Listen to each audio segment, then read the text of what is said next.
Bonjour et bienvenue à tous. Dans le théâtre obscur de la tromperie et de la ruse, un homme se distingue nettement de la mêlée. Victor Lustig. Ce bohémien de la fin du 19e siècle est une figure légendaire dont le nom résonne encore aujourd'hui, comme le symbole ultime de l'art de la tromperie. Lustig, génie de la manipulation et véritable maître de l'imposture, possédait un charisme hypnotique et une intelligence brillamment ingénieuse, deux qualités qui lui ont permis de duper les plus méfiants. Qui, en effet, pourrait croire que quelqu'un a réussi à vendre la tour Eiffel non pas une, mais deux fois?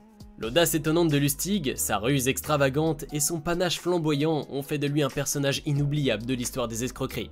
Sa vie ressemble plus à une œuvre de fiction qu'à une réalité tangible, et pourtant chaque anecdote est vraie.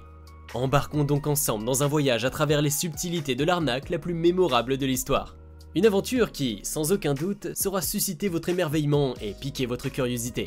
Dans l'ombre grise et austère des montagnes de Bohême, dans une petite bourgade nommée Ostinée, naquit en 1890 un garçon du nom de Victor Lustig. Cette naissance semblait a priori banale, car qui aurait pu prédire que ce jeune garçon deviendrait un jour l'un des escrocs les plus renommés de l'histoire? Mais en réalité, Lustig n'est pas un enfant ordinaire. Il était doté d'un charme indéniable et d'une vivacité d'esprit peu commune qui, associée à une éducation réussie, lui permirent de parler couramment 5 langues. Ses compétences linguistiques se révélèrent un atout majeur dans les années à venir. Ainsi, avant même que la première brise de la Première Guerre mondiale n'agite les champs de bataille, Lustig se frayait déjà un chemin dans l'art de la tromperie. Avec un jeu de cartes en main, il s'épanouissait sur les ponts des grands paquebots transocéaniques, trompant les nobles et les nantis avec un aplomb remarquable. Cependant, lorsque le fracas de la guerre résonna, cette source lucrative de revenus s'évapora. Toujours adaptable, en 1920, Lustig tourna donc ce regard vers les rives dorées des États-Unis. Là-bas, avec son érudition et une élégance presque royale, il porta son art de la supercherie à de nouveaux sommets.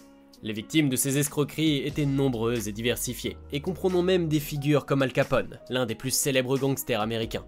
Avec des promesses de machines à imprimer des billets de banque et des tuyaux sûrs pour les courses de chevaux, Lustig déployait son jeu de l'illusion pour mieux disparaître ensuite, emportant avec lui les fortunes des malheureux dupés. Mais l'histoire de Victor Lustig ne s'arrête pas là. L'année 1925 le vit débarquer en France, ses poches pleines de dollars durement arnaqués en Amérique. Cependant, même pour un escroc de sa trempe, le rythme trépidant de la vie parisienne lui coûta plus cher qu'il ne l'avait prévu. Bientôt, Lustig se trouva à court de ressources. Un jour, dans un geste de désespoir, Lustig parcourut les pages d'un journal français, à la recherche d'une idée, d'un filon à exploiter. Son regard s'arrêta sur un article qui décrivait les difficultés rencontrées par l'État pour maintenir l'imposante tour Eiffel. Un détail piqua son intérêt. La tour était destinée à être démontée en 1909, sa présence prolongée étant due à son utilité militaire. En fin d'article, le journaliste esquissait une idée humoristique. Devrait-on vendre la tour Eiffel? Ce commentaire, en apparence anodin, allait se transformer en une escroquerie monumentale. Affublé de l'identité d'un fonctionnaire du gouvernement, Lustig lança un leurre tentant, la vente de la tour Eiffel. Il conçut de fausses offres et les adressa aux 5 principales sociétés de récupération de ferraille de Paris. Ensuite, il organisa une rencontre discrète dans l'élégante enceinte de l'hôtel de Crillon, lieu prisé par la haute société parisienne et cadre idéal pour son coup de théâtre. Le jour de la réunion, Lustig, sous le pseudonyme d'un représentant du ministère des PTT, accueillit les ferrailleurs avec une assurance et un professionnalisme qui laissèrent peu de place aux doutes. D'une voix calme et posée, il leur révéla le secret. La tour Eiffel devait être démolie et vendue pour la ferraille. Face à l'audace de la proposition, aucun d'eux ne contesta. Le clou de la présentation eut lieu lors d'une visite sur le site même. Grâce à une fausse carte de fonctionnaire, Lustig entra sans difficulté dans l'édifice métallique, renforçant encore sa crédibilité. Il conclut en annonçant qu'il attendrait les propositions jusqu'au lendemain, plantant ainsi le décor pour une arnaque historique. Le piège de Lustig s'était refermé sur André Poisson, dès leur rencontre à l'hôtel de Crillon. Ce novice en affaires, désireux de faire ses preuves, devint la proie idéale. Cependant, la femme de Poisson se montra méfiante et sema le doute dans l'esprit de son mari. Pour consolider sa tromperie, Lustig se lança donc dans un jeu de dupes. Dans une nouvelle rencontre, Lustig laissa tomber son masque de fonctionnaire distant pour se montrer sous un jour plus humain. Il se plaignit à Poisson de sa maigre rémunération, laissant entendre qu'un arrondi serait le bienvenu. Ce subtil message, qui faisait écho à la corruption répandue chez les fonctionnaires, réussit à dissiper les derniers doutes de Poisson, le poussant à accepter l'offre. La pièce était en place pour le final de cette comédie audacieuse. Une fois le pacte scellé, Lustig et son complice, Dan Collins, disparurent discrètement dans les rues animées de Vienne, laissant derrière eux un André Poisson médusé et trompé. À leur grande surprise, le silence enveloppait leur exploit. Les journaux ne claironnaient pas leur audacieuse supercherie, vraisemblablement parce que Poisson, rongé par l'embarras, ne porta pas l'affaire à la connaissance des autorités. À peine un mois s'était écoulé que Lustig se retrouvait à nouveau dans la ville lumière, prêt à rejouer sa pièce maîtresse. Avec une audace renouvelée, il répéta le stratagème de vente de la tour Eiffel. Cependant, son nouveau prospect ne fut pas aussi facile à duper. En décelant la ruse, l'homme réagit promptement en dénonçant Lustig à la police. L'escroc fut alors contraint de disparaître dans l'ombre une fois de plus, fuyant la portée de la loi. Toutefois, au lieu de se faire discret en menant une vie normale, Lustig tourna son regard audacieux vers de nouveaux défis transatlantiques. C'est ainsi qu'en 1930, l'infâme Lustig franchit l'océan pour tracer un nouveau chapitre audacieux dans le récit coloré de sa vie criminelle. Il unissait ses forces à celles de deux hommes brillants du Nebraska, le pharmacien William Watts et le chimiste Tom Shaw, dans une entreprise tout aussi audacieuse, voire plus. Leur plan ? Orchestrer une opération de contrefaçon à une échelle impressionnante. Le duo de Watts et Shaw se chargera de la minutieuse gravure des plaques destinées à imprimer de faux billets d'$1. Ils étaient les architectes créant les outils de leur métier illicite. Quant à Lustig, toujours aussi raffiné et rusé, il prit les rênes de l'organisation d'un réseau complexe de courriers. Leur tâche était de répandre les faux billets à travers l'économie américaine sans aucune connaissance de la véritable nature des marchandises qu'ils transportaient. C'était le parfait mécanisme d'une horloge criminelle. L'opération fut un succès retentissant, injectant chaque mois des milliers de dollars de fausses monnaies, désormais surnommées Lustig Money, dans l'économie américaine.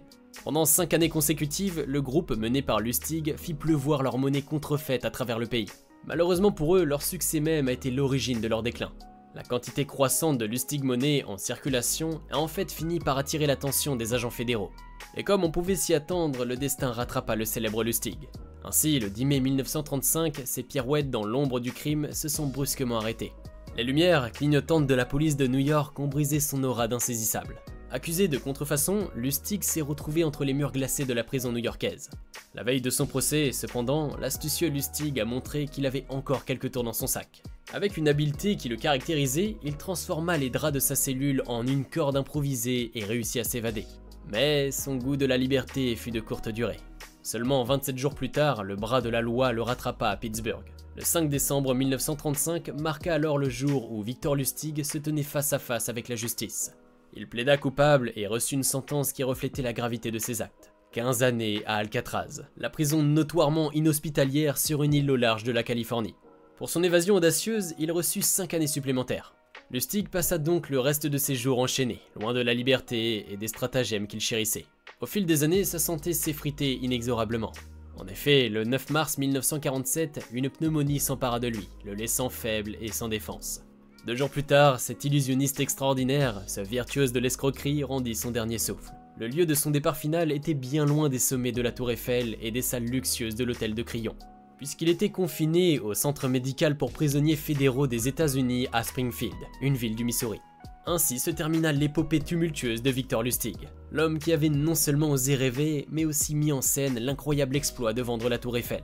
Une histoire de bravoure, d'audace et d'artifice, qui résonnera à jamais dans les annales de l'infamie. En conclusion, la vie de Victor Lustig est un véritable roman picaresque, un hymne audacieux à l'ingéniosité humaine.